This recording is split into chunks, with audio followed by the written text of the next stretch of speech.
1. The day I found out, everything felt numb. Still. Like frozen fingertips and windowsills, it was the thin of my t-shirt and black pants, the cold of winter wind. It was one community clinic without an appointment.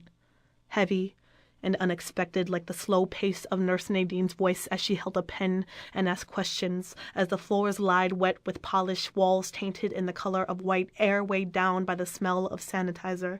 Everything around us was quiet, caught in the silence of complete desperation. The day I found out was nothing more than 20 minutes and a test strip, a scarlet marking that read positive, one single faint red line. I knew it was coming, but still couldn't speak, still couldn't find words or reason, just felt lost in the quiet, in the numb, in that memory, too.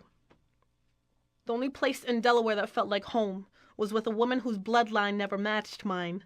My godmom, Mom Dean, well into her 40s and hurting from disability, opened her home to me and 5 others. She wore a wig, spoke of faith, and made enough soul food to feed 50. The day I found out, Mom Dean held me like the mother I should have had if she hadn't disowned me, left me, homeless, loveless. But Mom Dean held me like the father I should have stood next to if he hadn't overdosed and ended his own life. She held me like I needed it, like she wanted to. She prayed, wiped my eyes, and said she knew a lot of people that had it, said there was no reason to give up on myself. But that night, I saw a knife. I saw it sharp and its luster. Imagine the way its edge might cut. Imagine the way misery might become bliss, like if I placed it to my stomach, like if I caught it in my heart, like nothing mattered, nothing made sense. Just one hand holding one cigarette, just one hand to mouth and mouth to hand, just inhaled heavy and tried to breathe in life after taking in the thought of death. 3. Everything was about leaving then. Leaving Delaware for San Francisco, leaving to forget the year I spent in bed with a man who lied to me, wanting to forget the innocent memories, the way the daytime light hit the brown of his eyes and the blue crystal of mine, the way I called it love, because my body shuddered like solitude when he wasn't home. Everything became about leaving then.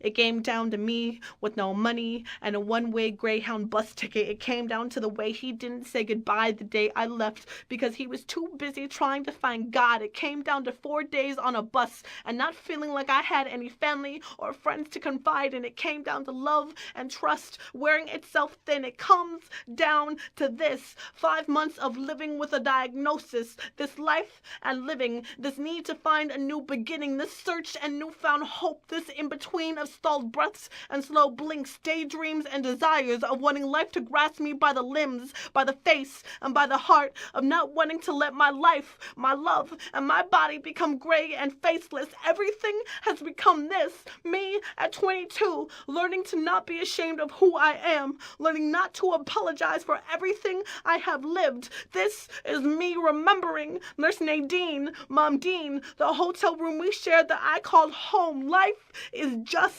this: unexpected and true, pain and love, a series of minutes and hours that make up a life driven by daydreams of family, of friends, of passion and coincidence, of meanings and questions. Life is just this: a past set in the past and a future that is endless. The day I found out became the day I learned that life is just this.